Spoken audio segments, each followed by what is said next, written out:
Hi guys, welcome back and hello if you are new. So album review number 2 this week from the September 9th deluge. It might be a while since we were jettisoned into space for the outer ones, but we've come back into orbit and are now firmly headed towards the underworld with Revocation's 8th brand new album, Netherheaven.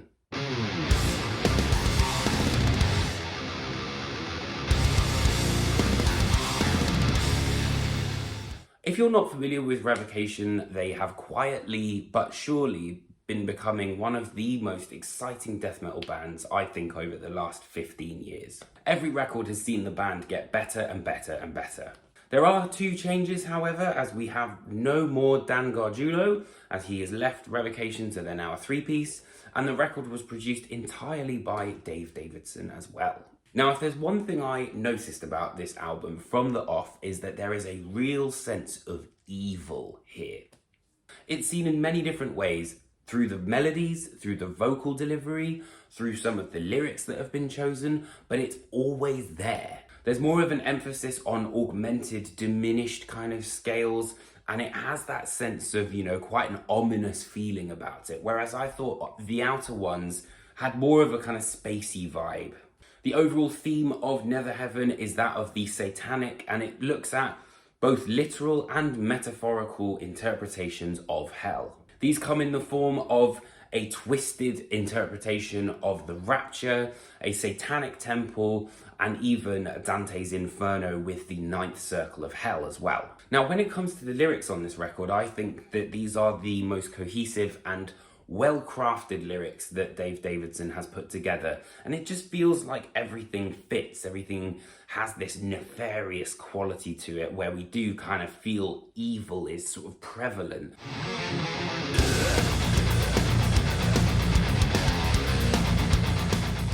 Before this review, I went back and listened to all of Revocation's discography, and I think that this is the most complete iteration of what kind of makes up their DNA, which is prog, death, and thrash metal.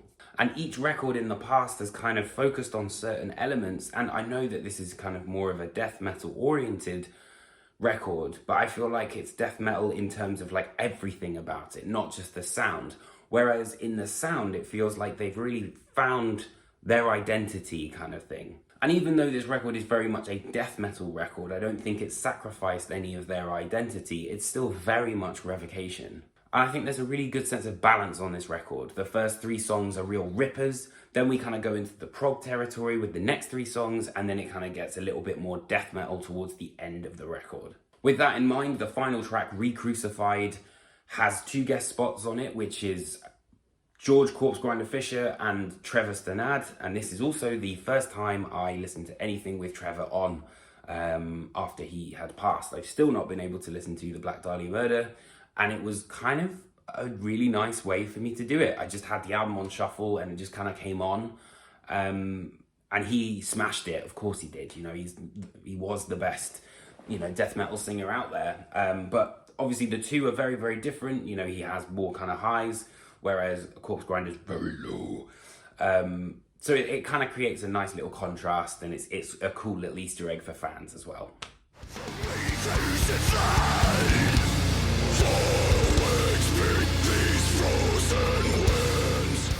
But I have to say, I think my favourite run of 3 on this record is Strange and Eternal, Galleries of Morbid Artistry, and The 9th Chasm.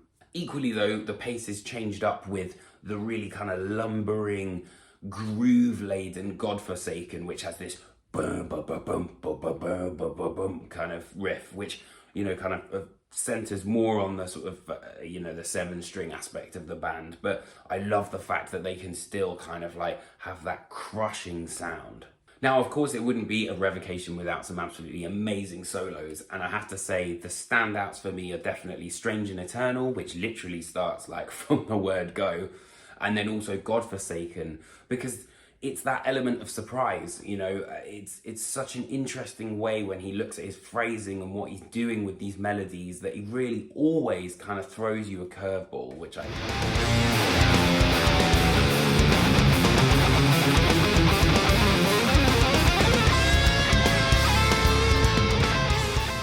But it also showcases the versatility of Ash Pearson. We've got the intervening abyss of untold eons and also nihilistic violence, but then he can hold down that groove on Godforsaken. I also have to say, despite this being Dave Davidson's first go at production, he's really knocked it out of the park. That coupled with the mixing and mastering from Jens Bogren is, it's a perfect kind of combination. And I think it really sounds organic and exactly how Revocation should sound. Revocation have been a band that have been slowly but surely putting out quality albums one after the other, but this I think is the first record I can say is out and out Revocation. They've delved deep into themselves and pulled out a record that has literally been sent from hell itself. Surely that's more than enough to gain the title of the most exciting death metal band on the planet.